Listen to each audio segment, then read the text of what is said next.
this is it was the last hit for the Turtles in 1969, 1970 really, I think, by the time it came out and became a hit.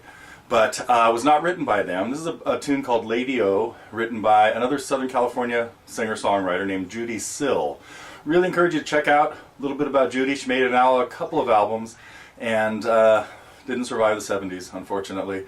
But sold this song to Howard and Mark, Flo and Eddie. And and Howard's voice just killed it.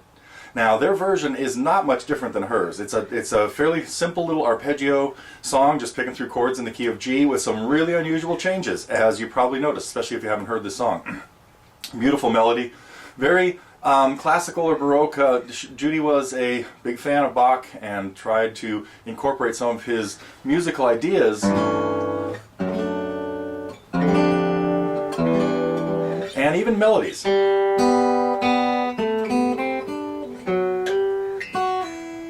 Anyway, however that goes. Wait a minute. Little sequential thing that that is very typical of many Bach melodies. So what we're going to do in this lesson is look at the chord progression, the picking, nice little picking trick that happens in there.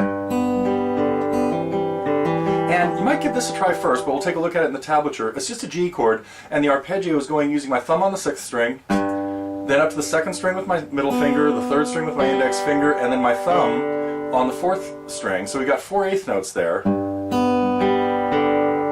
Hitting the 2nd string again, and then hammering on both notes, the C and the E. The C on the 2nd string, 1st fret, the E on the D string.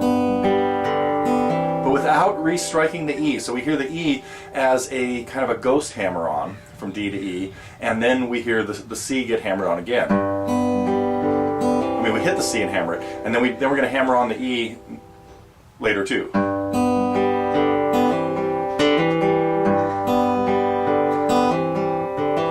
So it's a nice little twist on a typical getting notes from a C chord out of there. So anyway, we'll explore that a little bit more, but that's really the intro to this, and then we'll talk about making a chord solo out of it. The tab that I have has the melody written out, but no real accompaniment. So you're going to be sort of on your own for this to create something like what I just played there, where I was picking out the melody at the same time. So let's get on with it. We'll take a look at the chords and the melody and the picking, and then hopefully you'll have enough tools to build your own solo arrangement of Lady-O.